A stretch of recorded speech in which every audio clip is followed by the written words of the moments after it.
Ça c'est cher, plus de 20 000 yuan. Ici c'est 2800 yuan et 2200. C'est le même prix. J'aime les selles mongoles. Aujourd'hui, voitures, tracteurs et motocyclettes se voient partout en Mongolie intérieure, que ce soit en région agricole ou en région pastorale. N'étant plus un moyen de transport, les chevaux sont malgré tout encore importants pour les Mongols, la nation qui a grandi à dos de cheval. Cet étrier est en pur acier blanc. Quel est le minimum que vous pouvez accepter? 100 de moins, ça fait 2000. 100 yuan. Baoto Busin habite dans la bannière centrale gauche de Ortsin, qui se situe dans la ville de Tonglia, en Mongolie intérieure. Pour trouver de bonnes selles, il est venu trouver le magasin de Hantiegang, à plus d'une centaine de kilomètres de chez lui. Vous êtes très difficile à trouver. Vous étiez du côté sud de la gare, n'est-ce pas? Ouais. Non, le côté est.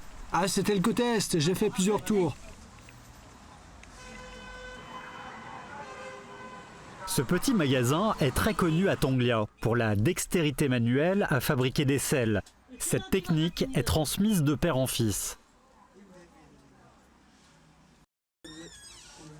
Je l'ai hérité de ma famille, comme tout le monde le sait. Depuis 3 générations, nous faisons ce métier. Les clients apprécient ce genre de selles. À cheval, il n'arrive jamais de problème. Donc mes selles se vendent bien malgré un prix élevé. À 2000 yuan, ça se vend quand même.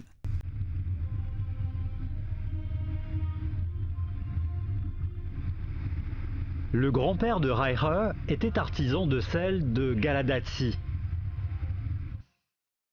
Leur popularité dans la bannière centrale gauche de Ortsin a apporté l'honneur à sa famille. Mais ce maître a pratiquement décidé de ne plus laisser souffrir sa descendance par les sels.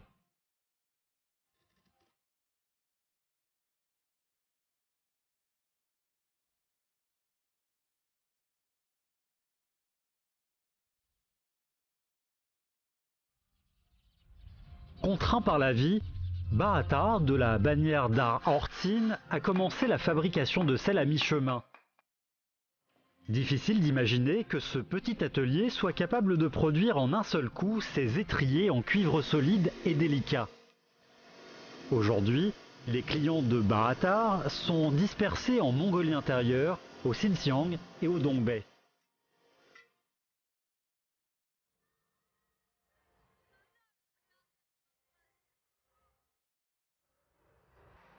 À Roroth, le professeur Pang Dawei passe beaucoup de temps à son bureau. Ces selles représentent les différentes régions et différents styles de Mongolie intérieure. Pour les fabriquer, Pang a détruit 3 tables à thé en rondins qui coûtent une centaine de milliers de yuan. Ça mange du bois. Cette selle est sculptée dans une pièce complète de bois. Elle est à la fois légère et belle. Normalement, peu de sortes de bois peuvent s'appliquer à ce genre de selle.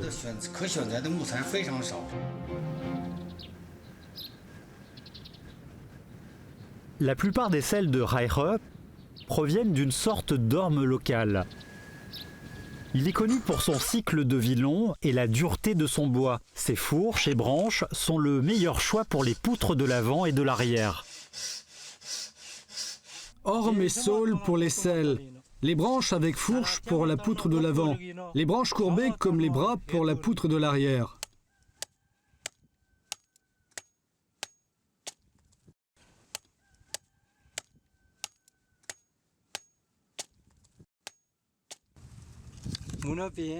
J'ai une trentaine de branches comme ça, y compris celles qui ne sont pas encore travaillées.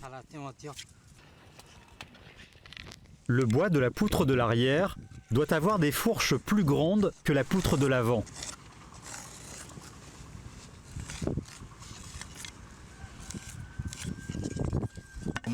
Les hommes mongols dépensent ce qu'ils ont de plus cher dans les selles, tandis que les femmes mongoles mettent toute leur fortune sur la tête.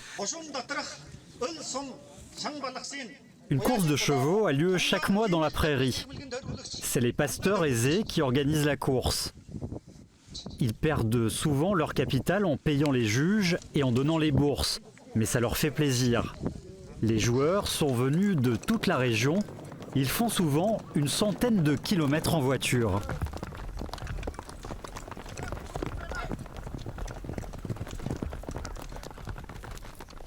J'ai obtenu 3 prix avec ce cheval cette année, dont 2 premiers prix. 2 fois le premier? Oui, la dernière fois, j'ai été 6e parce que ce cheval n'était pas bien attaché.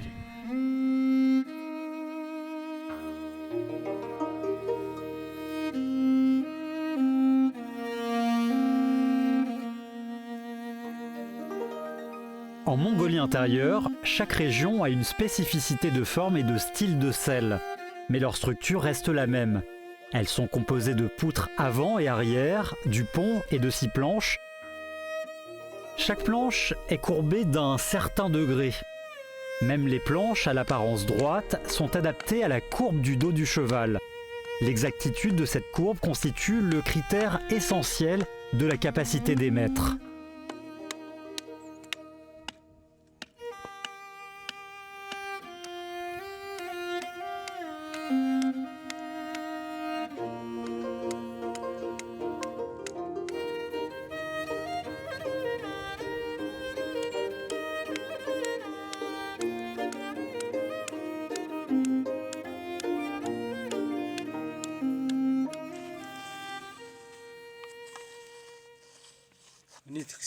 Quand on taille cette planche, il faut rendre plus épais l'avant et plus mince l'arrière.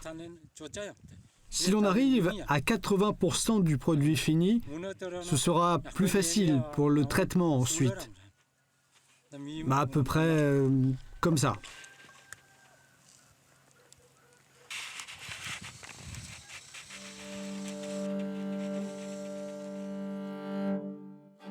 Aujourd'hui, la plupart des artisans de selle utilisent les raboteuses pour couper une pièce grossièrement et les tours pour travailler ensuite sur la forme. Haire préfère le travail minutieux avec ce couteau laissé par son grand-père.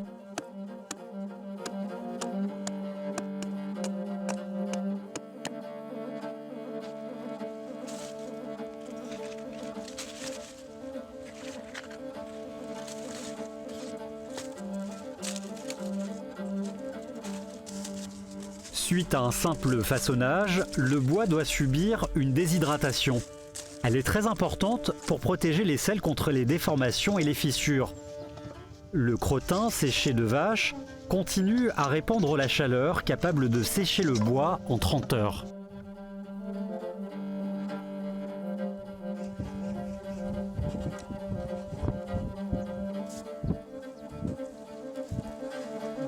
On met ce couvercle au-dessus. Ce petit fourneau est pour un petit nombre de bois. Il y en a aussi pour les grands.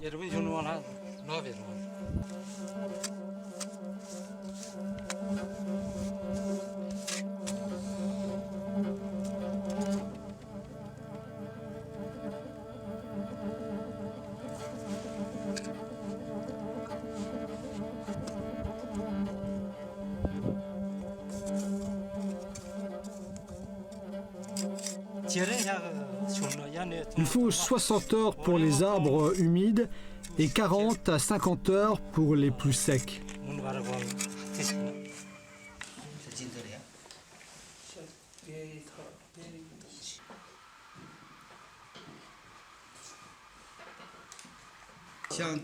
Ces selles plus étroites sont réservées aux activités comme la prise des chevaux ou la vitesse. D'abord, elles sont conformes à la mécanique. Lorsqu'on fait des efforts pour prendre les chevaux, ces selles peuvent soutenir les corps et nous fournir la force. D'ailleurs, elles sont faciles à saisir. Tout ça explique cette étroitesse. Quant aux selles destinées au divertissement, elles sont beaucoup plus larges, comme les canapés.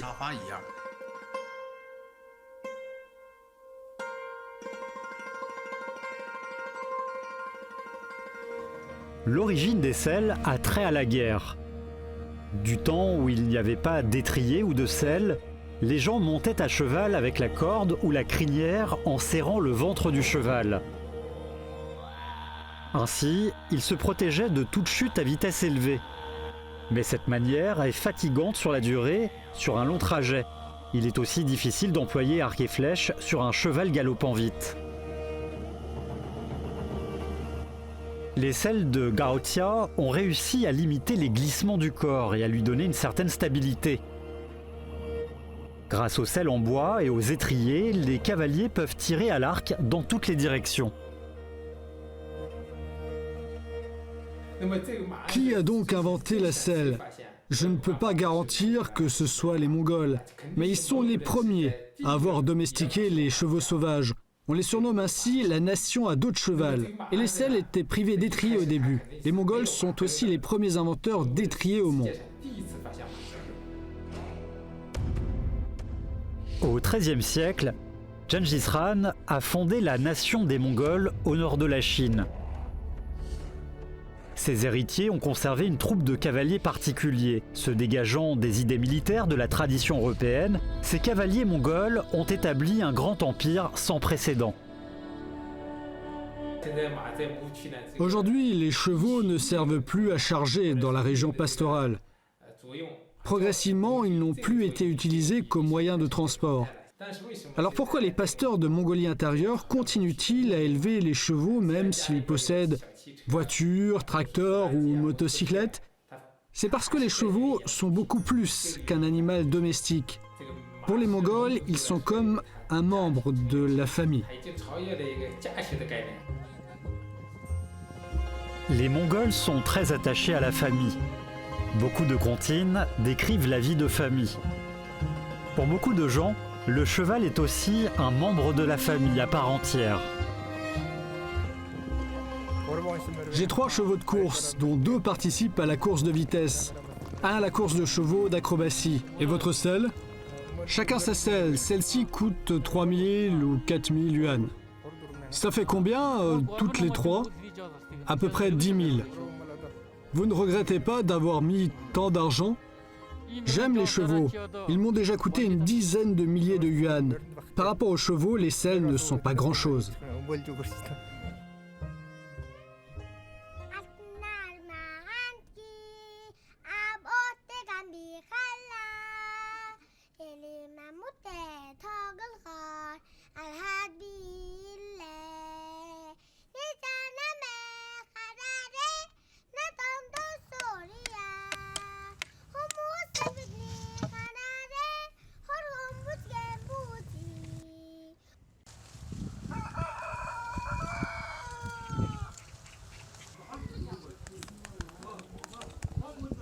C'est un peu compliqué de faire ça.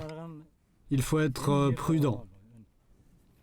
Après la déshydratation, ce bois peut passer au prochain traitement. L'arrière doit être taillé encore. Donc il faut un peu d'espace, comme ça.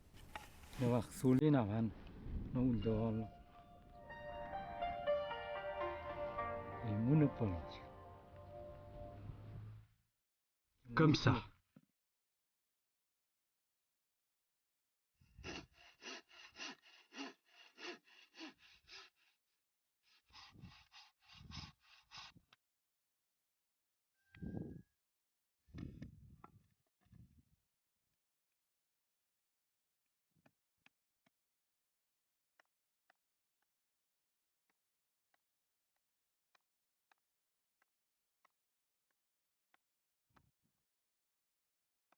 La plupart des outils de Raire sont hérités de son grand-père.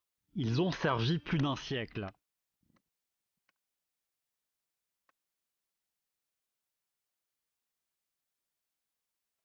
Ce sac a été donné à mon grand-père par le descendant du prince de la bannière Bovang. Il est composé d'une sorte de peau très précieuse de l'époque. On met les poutres ici avant de les coller. Il y a 80 ans, les pasteurs se passionnaient pour les selles du grand-père de Raire. On les nomme selles de Galadatsi, symbole de bonne qualité pour les pasteurs.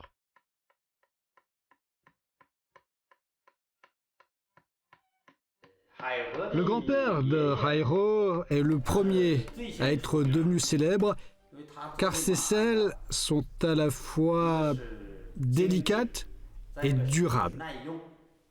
Le plus important, c'est surtout qu'elles ne font pas mal. Ça veut dire qu'elles ne tourmentent pas la peau de cheval sur le dos. Le nom Galadatsi vient de leur habitation, la bannière centrale gauche de Ortsin. Pourtant, le grand-père de Raire n'habitait pas ici au début. Il a été obligé de déménager ici pour fabriquer les selles. Alors il habitait dans notre bannière, le village de Chagan Trabwar de la commune Baruta. Après l'incident de Mukden en 1931, nous étions contrôlés par l'armée japonaise. Le directeur de la bannière de l'époque s'appelait Bao Shai. Il a organisé une armée d'autonomie. En prétextant acheter les selles, ces soldats les ont en fait pillés. Tous les jours, ils habitaient chez les villageois et ne faisaient qu'insulter les femmes et tuer les animaux domestiques. On en a vraiment eu assez. Ainsi, des personnes âgées ont conseillé au grand-père de Raire de partir. À cause de cette histoire, Alatana Otsia a eu l'idée de ne pas initier son fils à ce métier. Par chance, ils ont fini par se dégager des troubles des bandits à Galadatsi. Après la libération, Nongnai Jabu, le père de Raire, a fondé une association pour apprendre à ses membres la technique de fabrication de sel. Lorsque je travaillais dans l'association de coopération, les selles coûtaient 28 yuan. Tout était sous la gestion collective. Les selles se vendaient facilement parce que tout le monde était à cheval. Non seulement les habitants à côté, mais ceux du Tibet, du Xinjiang, de Hulun Boyar et de Jilin venaient aussi pour acheter des selles. Toute l'année, les artisans étaient nombreux à fabriquer les selles en grande quantité.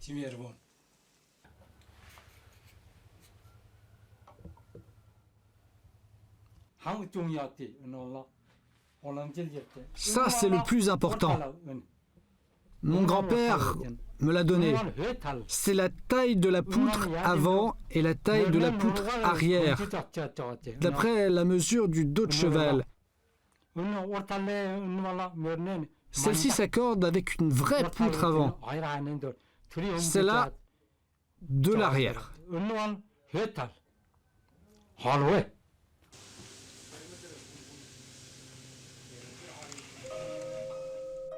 Cette structure a connu plusieurs corrections grâce au grand-père de Raire.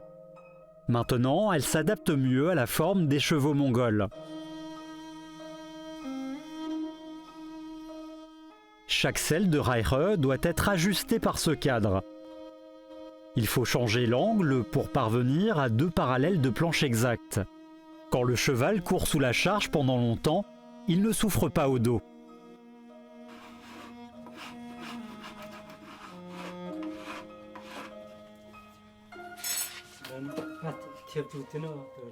Mettons-la dessus. Traçons les lignes quand elle est droite.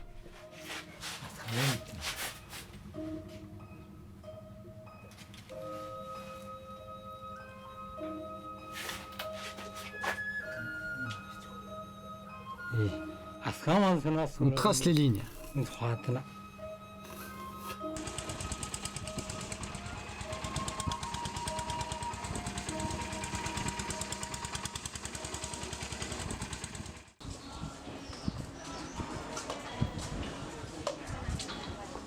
Les étriers, même les étriers, méritent notre attention.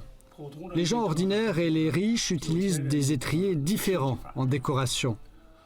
Celui-ci s'appelle l'étrier du dragon de 7 trous. On voit une boule qui sonne dans sa bouche. Cette boule permet de créer le son de sifflet quand le vent souffle. Il entre dans la catégorie des étriers officiels. D'abord, le dragon tient une boule dans sa bouche.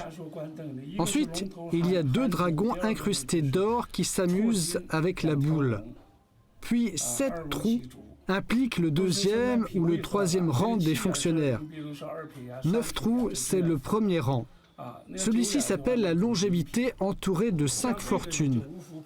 Il est représenté par 5 chauves-souris. C'est pour célébrer la longévité des grands-pères.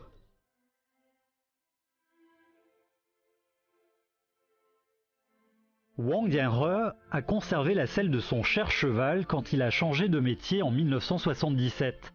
Il avait servi de cavalier dans l'armée. Depuis, il prend l'habitude de collectionner les selles. Sa collection se monte à plus de 500 selles.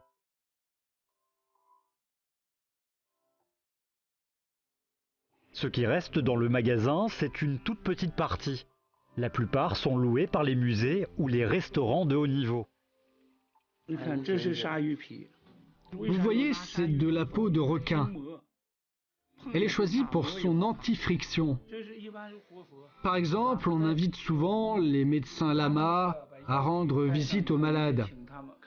Avec ce genre de selle, ces médecins peuvent parcourir jusqu'à 50 km. C'est comme ils veulent. Elles sont destinées aux longs trajets.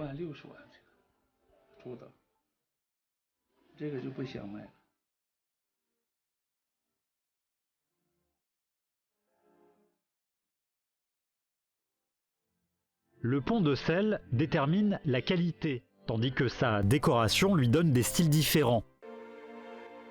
Si on dit avoir des moyens d'acheter des chevaux mais manquer d'argent pour leur accorder des selles, c'est aussi à propos de la décoration. Elle est vieille de 180 ans. Typique avec un bout assez petit, ces selles appartiennent aux selles de princesse. Leur fabrication est très compliquée. On presse les motifs par des fils en métal avant de peindre les couleurs. À propos des couleurs, il existe le rose de corail, de perles et de pierres précieuses. On accorde la couleur convenable pour chaque partie. Cette toile est cousue à la main. Les fleurs de dessus proviennent de la peau de la partie arrière du cheval.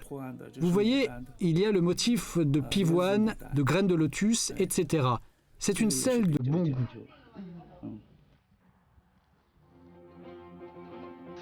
Les selles ont l'air nobles et luxueuses en tant que collection. Mais celles de Bata font preuve de solidité et de durabilité, et elles attirent les pasteurs.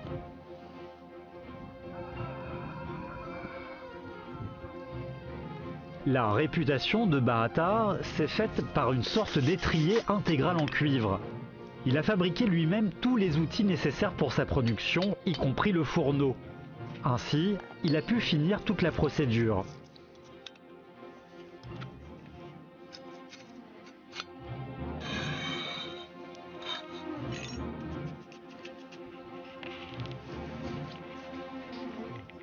Il y a un moment où les étriers étaient soudés par 4 pieds. Ils ne sont pas toujours solides. Parfois, il leur arrive de s'éclater. Ça m'a fait réfléchir. En 2008, j'ai commencé à changer la façon de souder. Voilà, elle est toujours solide à présent.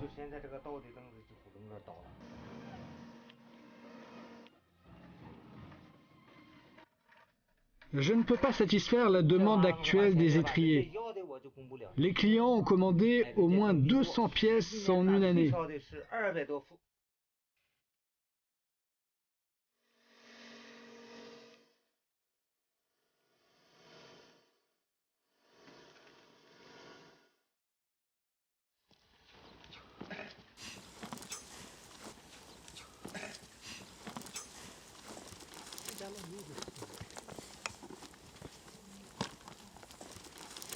Mougen a 4 chevaux qui sont tous destinés aux courses.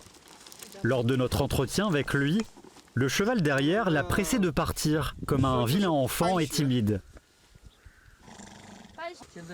Mougen est fier de ses résultats dans les courses de chevaux.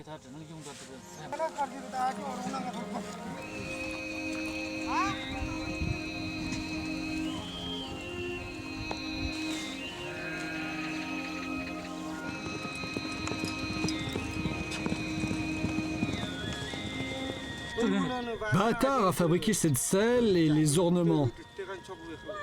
Et celui-là, c'est aussi de sa main.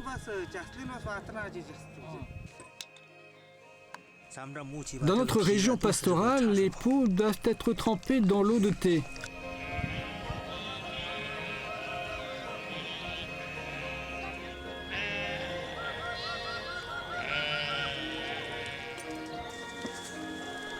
Il faut 2 personnes. Pourquoi?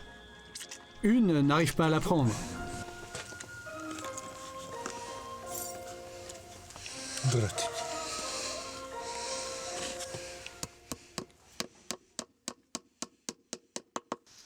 Baatar a commencé à apprendre les travaux de bois à l'âge de 12 ans. Adulte, il a aussi essayé de s'occuper des moutons ou de la projection de films.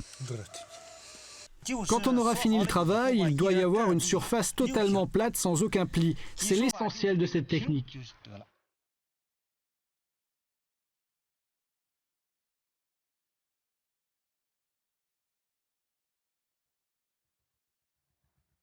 Avec l'apparition de la télé, peu de gens vont voir des films.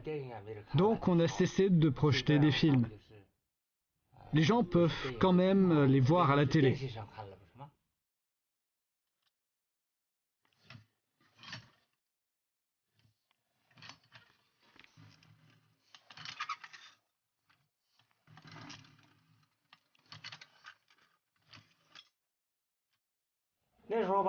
J'ai commencé à travailler sur le bois.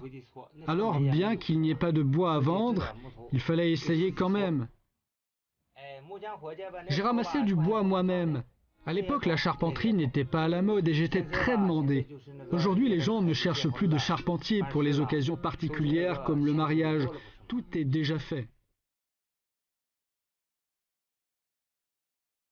Très vite, il a eu du mal à vivre des meubles. J'ai de nombreux enfants. C'était normal à ce moment-là. C'est pour le profit que j'ai choisi ce métier. Tout simplement. Je dois élever mes enfants.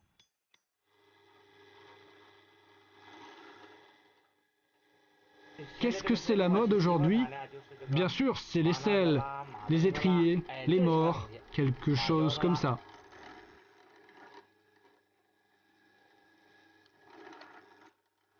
L'électricité est disponible depuis 1998.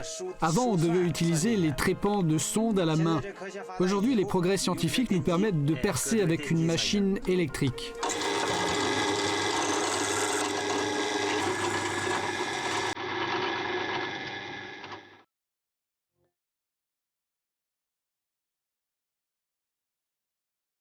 Les machines facilitent notre vie. Le travail devient plus efficace.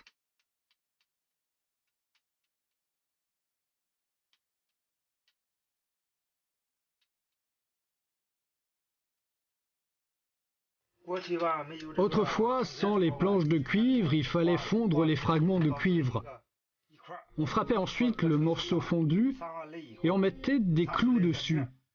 On ne pouvait fabriquer qu'une dizaine de pièces par jour. Aujourd'hui, c'est plus de 200 par jour. Beaucoup plus rapidement avec des planches de cuivre.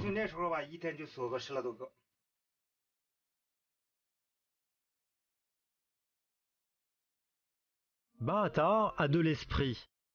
Il sait profiter de la mécanisation en maintenant une grande partie de la fabrication manuelle. Il est convaincu que les gens s'intéressent plus aux œuvres manuelles qui portent la température et la sagesse des artisans.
Quand ces pièces sont bien attachées, on peut appliquer la colle à l'arrière.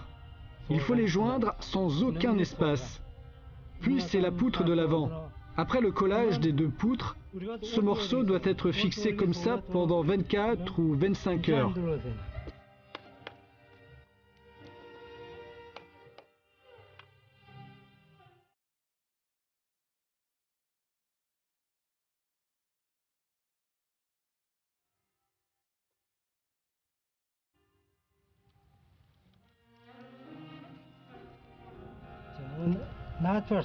Je peux gagner un peu d'argent avec ce boulot.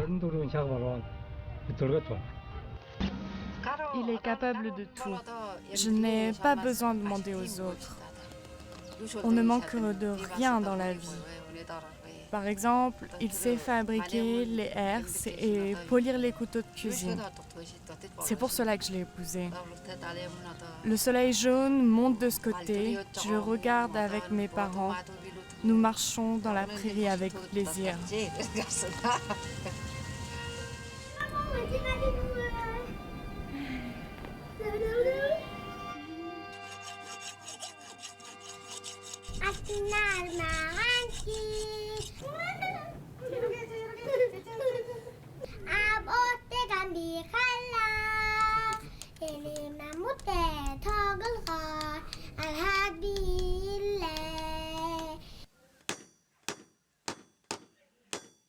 Dans les coutumes mongoles, une seule selle vaut un cheval.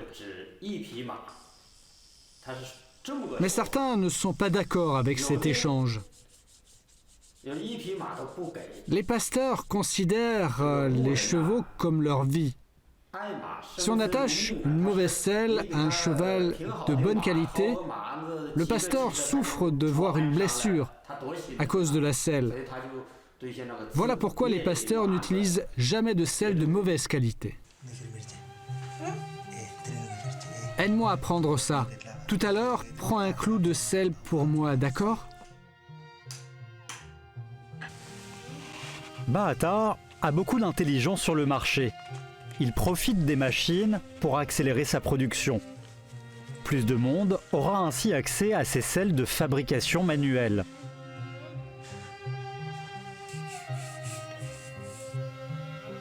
Pour Haire, son insistance pour la fabrication purement manuelle tient à la passion pour l'honneur de sa famille. Par rapport à eux, la restauration des selles de Pandawe est plutôt fondée sur une réflexion judicieuse. Nous sommes un grand groupe. Les étudiants-chercheurs dans l'école travaillent tous sur ce thème. Nous avons même un centre de recherche sur l'art artisanal mongol. Aujourd'hui, il y a de moins en moins de selles. Beaucoup sont importés de l'étranger. On les a achetés. De nombreux styles ont disparu. Par exemple, il y en a un qui est composé d'une corne de cerf. D'abord, il faut adoucir la corne. Elle va devenir très souple et se fait ensuite incruster sur la selle. Lorsque la corne est fixée, on la fait sécher au vent par la nature, ce qui lui donne une grande puissance. D'après ce que je connais, personne n'est capable de faire ça maintenant. Quelques alliages très délicats ont aussi disparu. Il nous reste quelques pièces en argent, mais leur délicatesse est loin d'égaler l'argenterie d'avant. Nous avons quand même cherché le meilleur orfèvre et le meilleur tanneur. Notre but, c'est de reproduire les styles d'avant.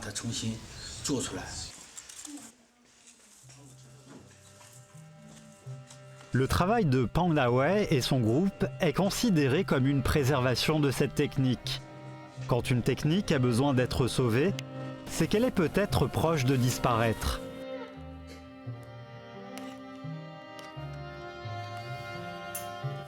De génération en génération, les artisans ont maintenu une dextérité par la main. Ces œuvres de fabrication manuelle sont restées nobles et délicates malgré le temps. Peut-être que seules les œuvres en usage ont une véritable vitalité. Lorsque les fabrications manuelles d'une technique sont destinées au musée, lorsqu'elles se vendent à prix élevé comme collection, ce métier, cette technique s'éloigne inévitablement de nous.